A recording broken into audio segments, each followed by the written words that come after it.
तो आप लोग कैसे हैं? आप लोग बिल्कुल मस्त होंगे, स्वस्थ होंगे और आप अपनी तैयारी में बिल्कुल जबरदस्त तैयारी कर रहे होंगे। तो चलिए फिर से एक बार स्वागत है इस वीआरसी के यूट्यूब चैनल पर।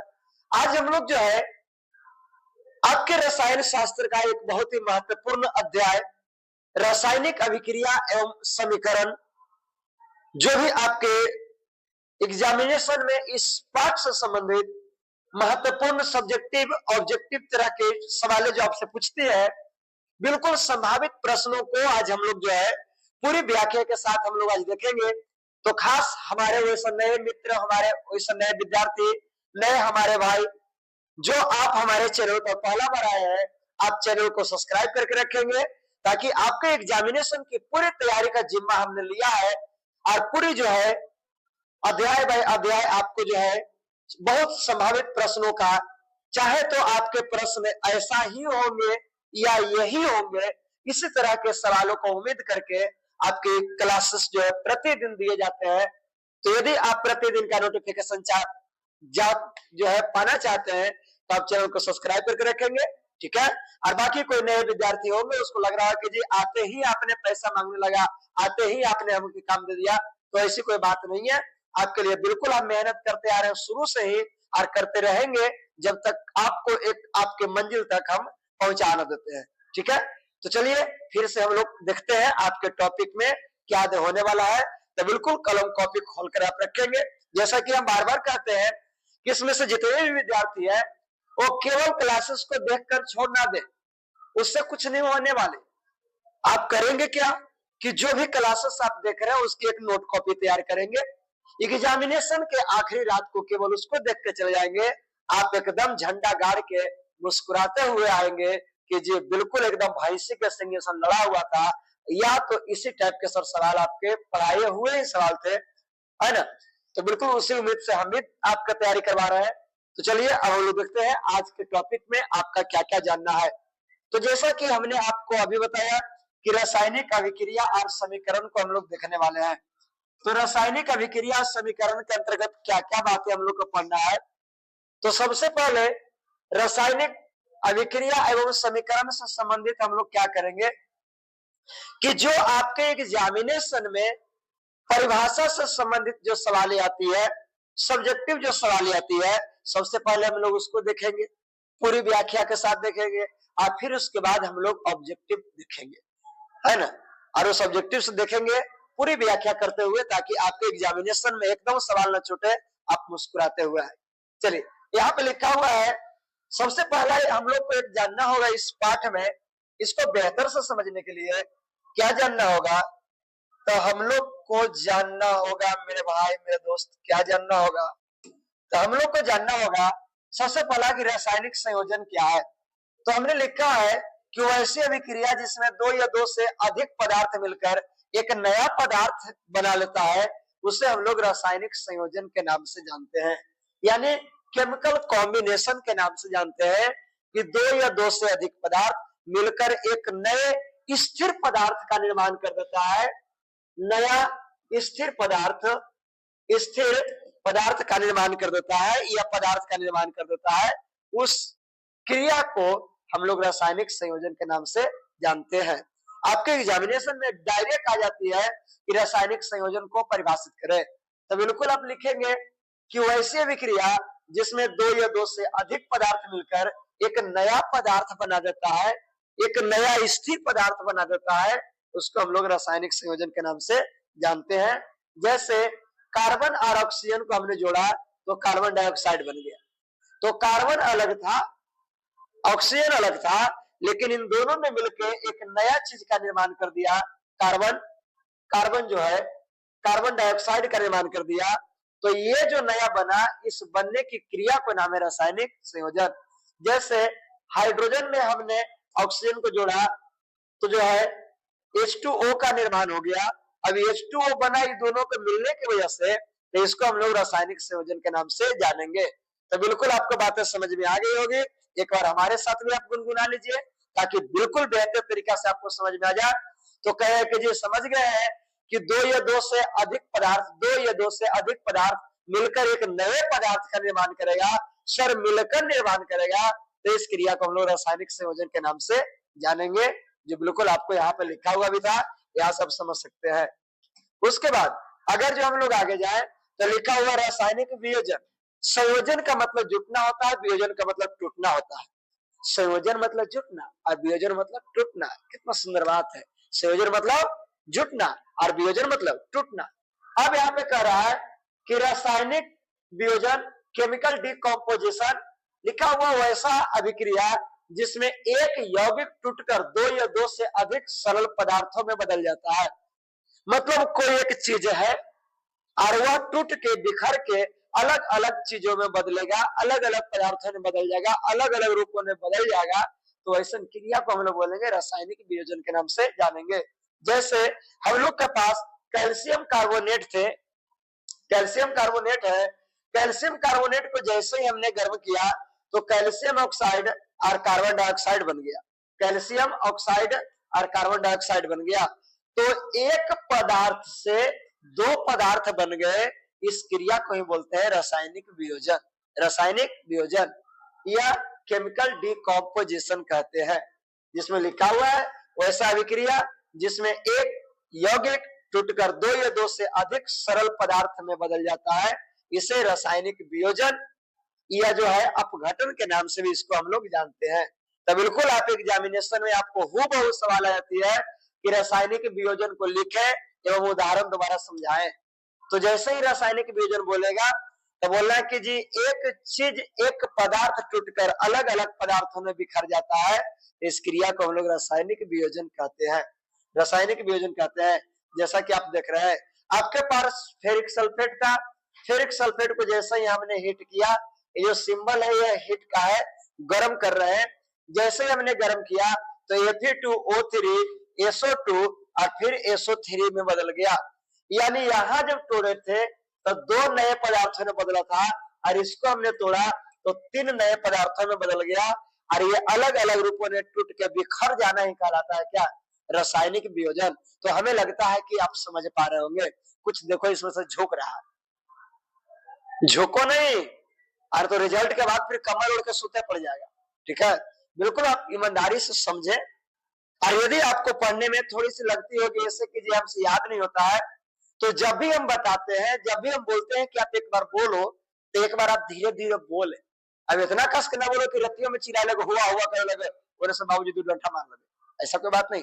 थोड़ा आप हल्के हल्के शब्दों में चिल्लाए, बोले।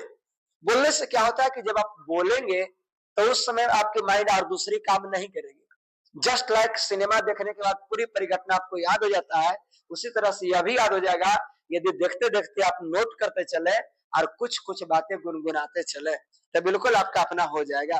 ठीक है, चलिए बाकी उसके बाद हम लोग आगे हम लोग बढ़े। लिखा हुआ विस्थापन अभिक्रिया किसको कहते हैं? तो विस्थापन, विस्थापन का अर्थ ही समझ रहा होगा कि विस्थापन मतलब उसको हटा देना, विस्थापित कर देना, एक जगह से दूसरी जगह धर देना। इस क्रिया को हम लोग बोलते हैं विस्थापन अभिक्रिया। और विस्थापन अभिक्रिया की बात करें तो लिख रहा है कि वैसी अभिक्रिया जिसमें एक अभिक्रियाशील तत्व एक कम अभिक्रियाशील तत्व को उसके यौगिक से विस्थापित कर देता है। मतलब दो चीजों में हम रिएक्शन करवा रहे हैं, दो चीजों में अभिक्रिया करवा रहे हैं। अब उसमें से जो पावरफुल रहेगा, जो शक्तिशाली रहेगा, जिसकी क्रियाशीलता अधिक रहेगी, वो कमजोर वाला के धैले लाठी मार के भगा देगा कि तू हट, अब जगह मेरा हो गया। ठीक है, जैसे अगर जो देखें तो इस बात को समझे कि हम फेरिक से अभिक्रिया करवा रहे हैं किसके साथ? तो कॉपर सल्फेट के साथ। अब फेरिक का कॉपर में बात करें, फेरिक का कॉपर में, तो इसकी क्रियाशीलता ज्यादा होती है, इसकी क्रियाशीलता कम होती है। तो जैसे ही इसके विलयन में इसको हम डालेंगे, इसके विलयन में इसको हम डालेंगे, इसके विलयन में कॉपर सल्फेट के विलयन में हम लोहा के चूर्ण डालेंगे, लोहा डालेंगे, तो ये कॉपर को हटा देगा, कॉपर को भगा देगा, और कॉपर की जगह पर आके आ जाएगा कौन? फेरिक। तो बना लेगा फेरिक सल्फेट, और कॉपर को निकाल दिया। तो फेरिक सल्फेट प्लस कॉपर का निर्माण करेगा, कॉपर उधर हट जाएगा, पहले कॉपर था, कॉपर को साइड कर दिया। तो यदि जो पहले से था उसको हटा दे रहा है, इसका मतलब है कि ज्यादा ताकतवर है, और कम ताकतवर है, और हटाने की क्रिया को हम लोग बोलते हैं विस्थापन अभिक्रिया। इस क्रिया को हम लोग क्या बोलते हैं? विस्थापन अभिक्रिया। जैसे यदि इसी के साथ आप जिंक को करवाते, इसी के साथ जो है आप कॉपर सल्फेट के साथ आप जिंक को करवाते, तो जिंक भी कॉपर से ज्यादा ताकतवर है। तो जैसे ही एक्यू का मतलब होता है जलीय विलयन, जलीय विलयन, इसका मतलब होता है जलीय विलयन। और एस जो लिखा हुआ है इसका मतलब होता है सोलिड, सोलिड कहने का मतलब कि ठोस अवस्था, इसका मतलब कि ठोस अवस्था कहने का मतलब कि ये जो आपको जो पड़ा हुआ है, ये जो आपको है फेरिक, ये ठोस अवस्था में है।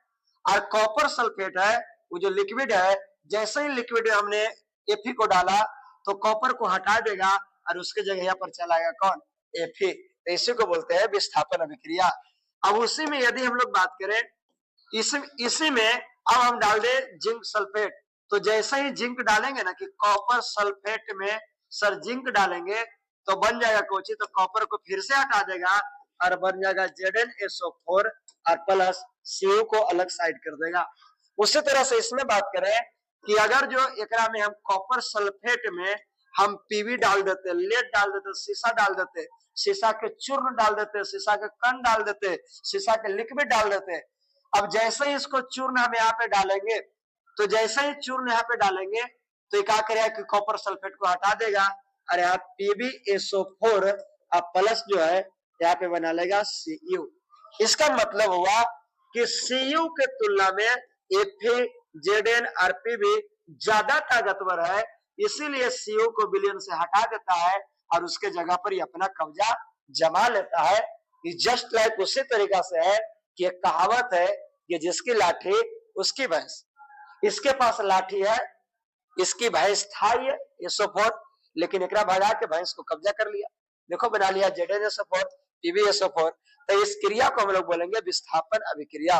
तो बिल्कुल आपको बातें समझ में आ गई होगी कि बिल्कुल इसको हम लोग बोलेंगे विस्थापन अभिक्रिया। उसके बाद आता है ऊष्माक्षेपी अभिक्रिया। ऊष्माक्षेपी अभिक्रिया क्या कहता है, तो कहता है कि वैसी रासायनिक अभिक्रिया जिसमें उत्पाद बनने के साथ साथ ऊष्मा, मतलब ऊष्मा के रूप में ऊर्जा भी निकलती है, ऊर्जा भी मिलती है, इस घटना को हम लोग बोलते हैं ऊष्माक्षेपी अभिक्रिया। ऊष्माक्षेपी मतलब ऊष्मा छेपा रहा है, आगे फेंका रहा है, आ रहा है, इसको ऐसे ही हम समझ सकते हैं।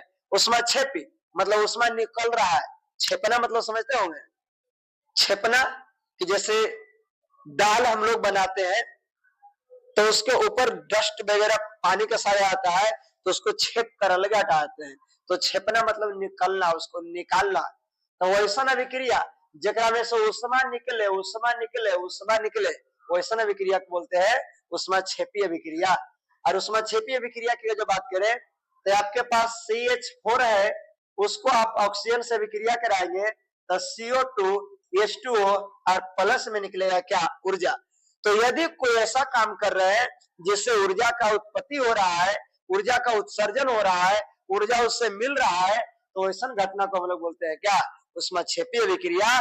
और आपके एग्जामिनेशन में डायरेक्ट आ जाता है, एकदम फेयर लवली लगा के झकास कॉपी आप बनाएंगे, कारण कि आपके एग्जामिनेशन में डायरेक्ट आ जाता है ऊष्माक्षेपी अभिक्रिया क्या है। तो ऊष्माक्षेपी की वैसी रासायनिक अभिक्रिया जिसमें उत्पाद बनने के साथ साथ उसमें मतलब एक प्रकार का वो ऊर्जा है, उस ऊर्जा की उत्पत्ति होती है, या निकलती है, या उत्सर्जन होता है। ठीक है, जैसे इस चीज को आप देख सकते हैं।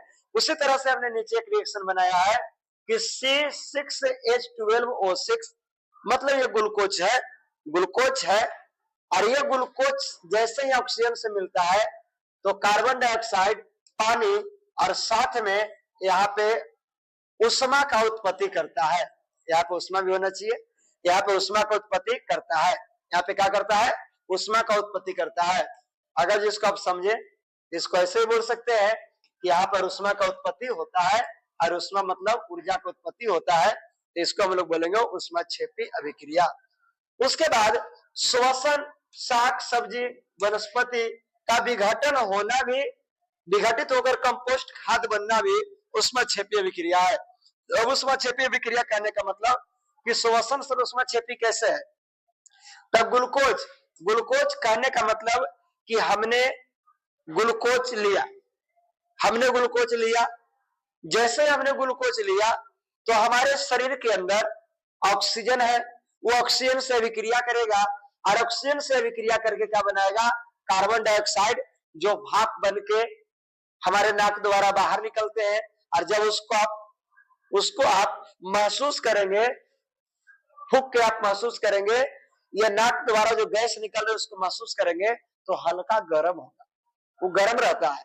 तो गर्म हो रहा है इसलिए क्योंकि यह ऊष्मा का उत्सर्जन कर रहा है। तो ये आप निकलेंगे कार्बन डाइऑक्साइड, साथ में वो पानी बनाएगा, और साथ में बनेगा क्या, ऊष्मा मतलब ऊर्जा, जिससे हमारे शरीर काम करेंगे।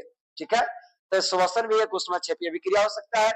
शाक सब्जी वनस्पति, वनस्पति मतलब पेड़ पौधे, घास पुआर जो भी है, ये सब अगर जो सड़ेगा गलेगा, अब जैसे ही सड़ेगा गलेगा तो एक जो है समझिए कि प्राकृतिक खाद बनेगा, और वो बनने के समय, गलने के समय, सड़ने के समय यदि उसको महसूस किया जाए तो पहले के तुलना में थोड़ा सा वो गर्म महसूस होगा। जैसे आप लोग कभी कभी देखे होंगे कि अगर जो जैसे ही आता है धान रोपाने का सीजन, तो उस समय देखना कि लोग के घर से जो कचरा निकल के फेंकाता है डस्ट के रूप में, जिसको लोग गनौरा कहते हैं, एक जगह पर एकत्रित होता है, उसको लोग कटवा के अपने खेत में डाल देता है। अब जब उसको कटवाते रहता है ना, तो उसको थोड़ा सा महसूस करके देखना, वो गर्म रहता है।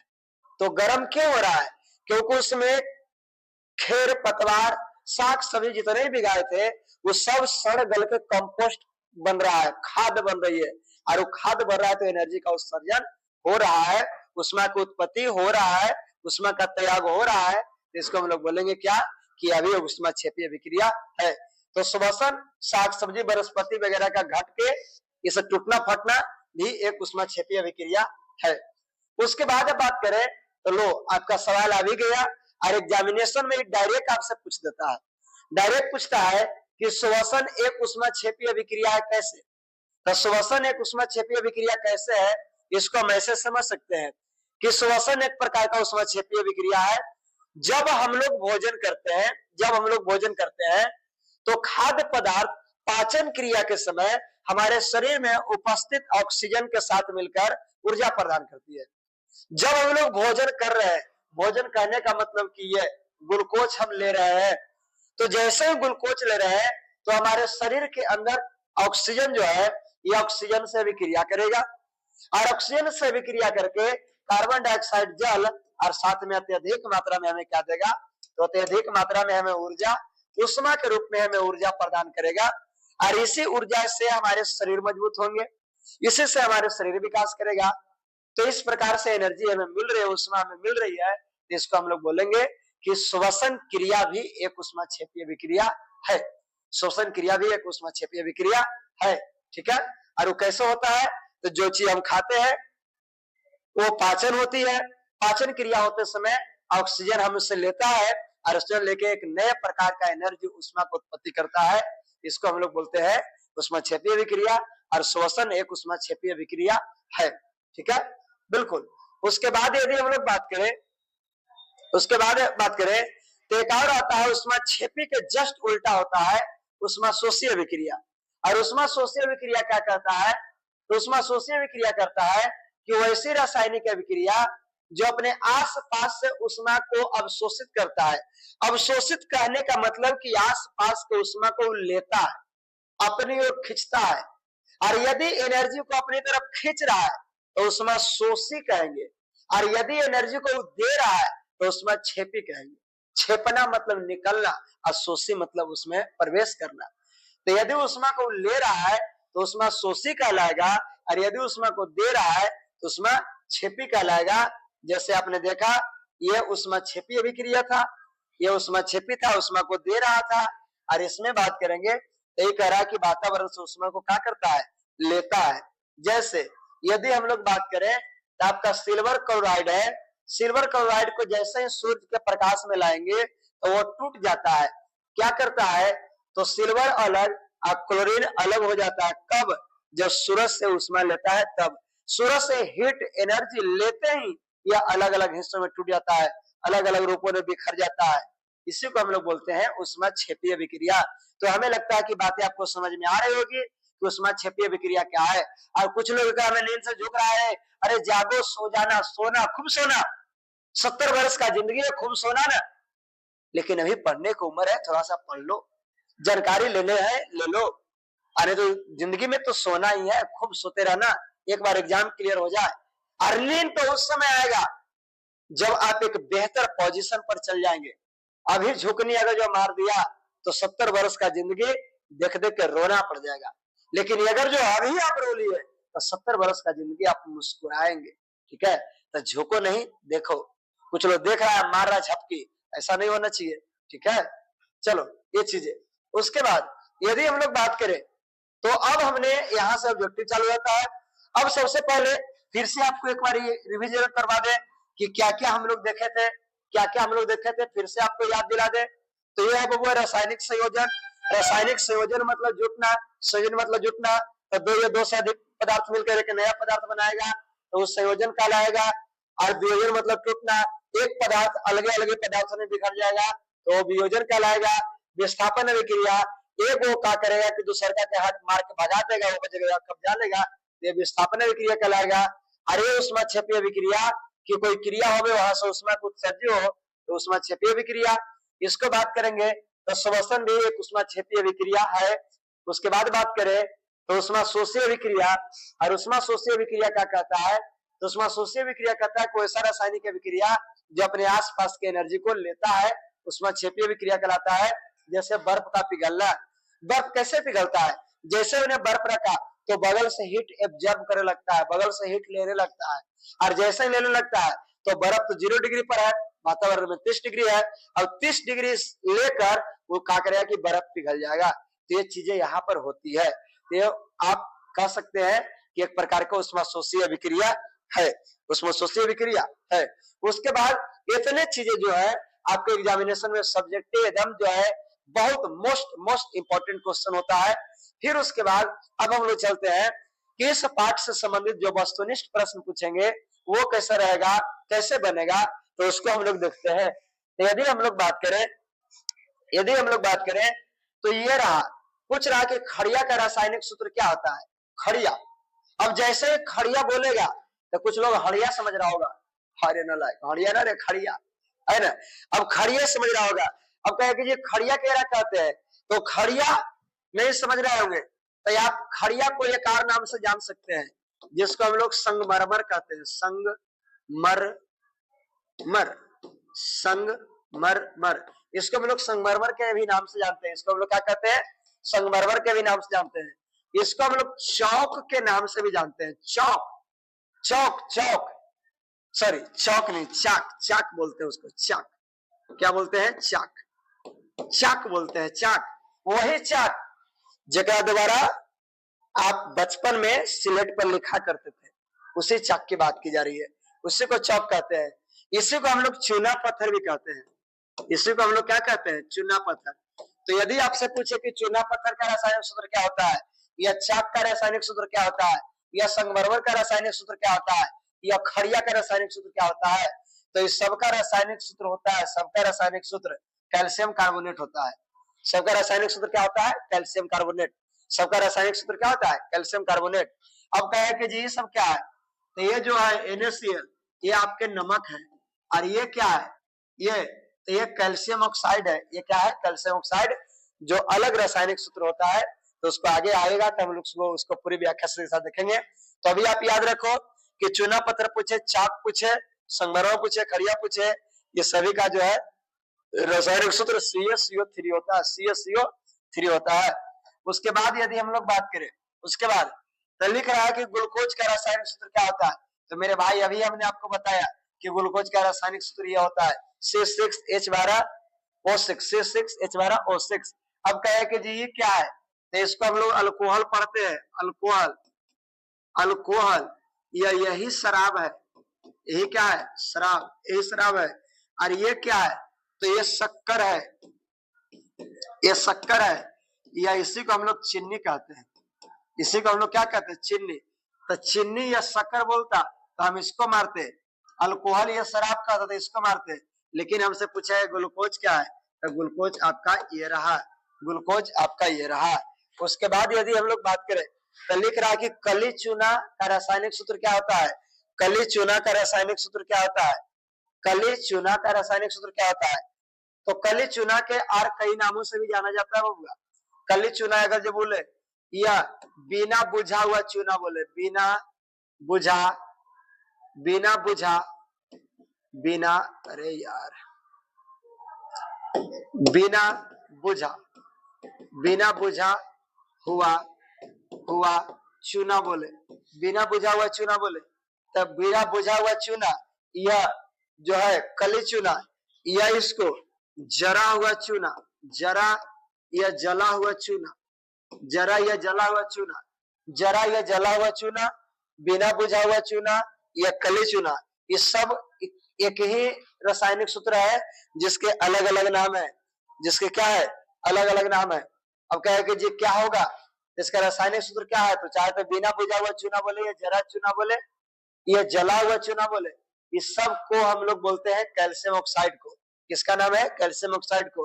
और बाकी ये क्या है? तो ये अमोनिया है। ये क्या है? अमोनिया है। ये क्या है? तो ये कार्बन डाइऑक्साइड है। और ये क्या है? सल्फ्यूरिक अम्ल है। सल्फ्यूरिक, सल्फ्यूरिक अम्ल, तो ये सल्फ्यूरिक अम्ल है और ये कार्बन डाइऑक्साइड है। कार्बन डाइऑक्साइड, कार्बन डाइऑक्साइड जो हम लोग छोड़ते हैं, है ना, हम लोग जो गैस नाक द्वारा छोड़ रहे हैं श्वसन के पश्चात, वो कार्बन डाइऑक्साइड है, ये अमोनिया है, ये सल्फ्यूरिक अम्ल है जो एक बहुत ही मजबूत एसिड होता है। और ये आपसे पूछा जा रहा है कि कली चूना क्या है? तो कली चूना, बिना बुझा हुआ चूना, जरा चूना या जला हुआ चूना अगर जो पूछे तो कैल्शियम ऑक्साइड का ही नाम है। ठीक है। उसके बाद अगला अगर जो पूछे कि Fe2O3 2La ये दोनों आपस में मिलकर ये चीज बना दिया, तो जैसा कि आप देखेंगे तो इसमें देखो क्या हो गया, तो इसमें पहले FeO3 था और भी Al2O3 हो गया, मतलब इसको मार के भगा दिया और एक जगह यहाँ पर कब्जा लिया, इसको भगा दिया और इसके जगह को कब्जा लिया, इसको भगा दिया और इसके जगह को कब्जा लिया, इसको भगा दिया और इस जगह को कब्जा लिया। तो कहने का मतलब कि Fe के तुलना में Al ज्यादा मजबूत है और इसको हटा के जगह पर आ जावे, ये हटा के जगह पर आ जावे, तो अभी हमने आपको बोला कि इसको विस्थापन अभिक्रिया कहते हैं, कि इसको उठा दिया ये जगह पर जाकर बैठ गया तो विस्थापन अभिक्रिया है, इसको हम लोग विस्थापन अभिक्रिया कहेंगे। कौन अभिक्रिया? विस्थापन अभिक्रिया। कौन अभिक्रिया मेरे भाई? विस्थापन अभिक्रिया के नाम से हम लोग जानेंगे। बिल्कुल आप इस बात को याद रखेंगे। लिखा है फल, साग सब्जी आदि का कंपोस्ट बनना किस प्रकार की अभिक्रिया है? तो मेरे मित्र, मेरे भाई, अभी हमने आपको बताया कि श्वसन, फल, वनस्पति, पेड़ पौधे, खेर पतवार, ये सब जो गल कर कंपोस्ट खाद बन रहा है, कंपोस्ट जो बन रही है, इसके पश्चात एनर्जी निकलता है और यह एक ऊष्माक्षेपीय अभिक्रिया है। यह एक ऊष्माक्षेपीय अभिक्रिया है। यह एक ऊष्माक्षेपीय अभिक्रिया है। बिल्कुल यहाँ पे पूछ रहा है कि श्वसन की अभिक्रिया क्या है, श्वसन किस प्रकार की अभिक्रिया है? तो अभी मेरे भाई, अभी हमने आपको समझाया कि श्वसन एक ऊष्माक्षेपीय अभिक्रिया है। श्वसन कैसा है? ऊष्माक्षेपीय अभिक्रिया। अगला कह रहा है कि लौह चूर्ण पर तनु हाइड्रोक्लोरिक अम्ल डालने से, लौह चूर्ण पर तनु हाइड्रोक्लोरिक अम्ल डालने से क्या होता है? तो चलिए हम लोग देख लेते हैं क्या होता है। लौह चूर्ण कहने का मतलब कि लोहा है, लौह चूर्ण कहने का मतलब कि लोहा है, और तनु हाइड्रोक्लोरिक अम्ल डाल रहा है मतलब HCl डाल रहा है। और जब होगा तो हाइड्रोजन के तुलना में, हाइड्रोजन के तुलना में Fe ज्यादा मजबूत है, इसको क्या करेगा? इसको हटा देगा, Fe यहाँ आ जाएगा, Cl2 हो जाएगा और प्लस में H2 हो जाएगा जो गैस के रूप में ऊपर भाग जाएगा। ठीक है। तो क्या बनेगा? तो फेरिक क्लोराइड और हाइड्रोजन गैस मुक्त होगा, फेरिक क्लोराइड हाइड्रोजन गैस मुक्त होगा। चलो आते हैं, हाइड्रोजन गैस एवं आयरन क्लोराइड, इसी को फेरिक को हम लोग आयरन के नाम से भी जानते हैं, आयरन। तो आयरन क्लोराइड और हाइड्रोजन गैस मुक्त होगा। चलो पहले में मिल गया, दूसरा का थोड़ा सा देख ले, क्लोरीन गैस मुक्त होगा और आयरन हाइड्रा ऑक्साइड बनेगा। नहीं, कोई अभिक्रिया नहीं होती। अरे भाई अभिक्रिया हो गया भाई, आयरन लवण, अरे लवण कैसे बनने लगा? ठीक है। तो हाइड्रोजन गैस मुक्त होंगे, हाइड्रोजन गैस मुक्त होंगे और आयरन क्लोराइड का निर्माण होगा जिसको हम लोग फेरिक क्लोराइड बोलते हैं। और Fe को ही लौह चूर्ण कहते हैं, मतलब लोहा के चूर्ण है, लोहे के पाउडर है, लोहे के छोटे छोटे टुकड़े हैं। ठीक है। उसके बाद अगर हम लोग बात करें संगमरमर का रासायनिक सूत्र क्या होता है? संगमरमर, अरे मेरे भाई ऐसा 2 सवाल मिल गया क्या? एक पहले भी था क्या? चलो देख लेता हूँ। हाँ देखो, एक डबल लिंग हो गया। अभी मैंने बताया, ये देखो यहाँ पे लिखा हुआ है, खड़िया पूछे, संगमरमर पूछे, चौक पूछे, ये सब का होता है CaCO3। CaCO3 यहाँ पर तो आप ऐसे ही मार देंगे। संगमरमर का रासायनिक सूत्र क्या होता है? संगमरमर का रासायनिक सूत्र यह होता है। लेकिन क्या है कि जी तीनों को बता दीजिए। तो ये कैल्शियम है, और ये बिना बुझा हुआ चूना है, और ये क्या है? ये भारी जल है। भारी जल, भारी जल, ये भारी जल है। भारी जल, भारी जल, ये भारी जल है। हम कहेंगे जी भारी जल कहने का मतलब क्या है? भारी होता होगा क्या? तो ऐसा बात नहीं। जिसको आप लोग खारा जल बोलते हैं ना, वो खारा जल है। और मीठा जल की बात करें तो H2O मीठा जल है। मीठा जल है मतलब पीने लायक है, मीठा जल है। और ये पीने लायक नहीं होता, थोड़ा सा कड़वा होता है। एक खारा जल इसको हम लोग बोल सकते हैं। ठीक है, चलिए उसके बाद आगे हम लोग देखें तो आगे लिखा निम्न में से कौन संतुलित अभिक्रिया नहीं है? संतुलित कहने का मतलब कि जितना अभिकारक है प्रतिफल में उतना ही होना चाहिए। अभिकारक और उत्पाद दोनों तरफ बराबर होना चाहिए। जैसे 2 और 2 4 हाइड्रोजन है तो इधर भी 4 हाइड्रोजन होना चाहिए, और 2 और 2 4 हाइड्रोजन हो गया। और 2 ऑक्सीजन है तो ये वाला 2 है, दोनों के लिए काम करता है, तो 2 ऑक्सीजन भी हो गया और 4 हाइड्रोजन, ये तो पहले के नहीं मिल गया। कौन संतुलित अभिक्रिया नहीं है? ओहो, नहीं है तो ये वाला तो संतुलन में है, ये नहीं होगा।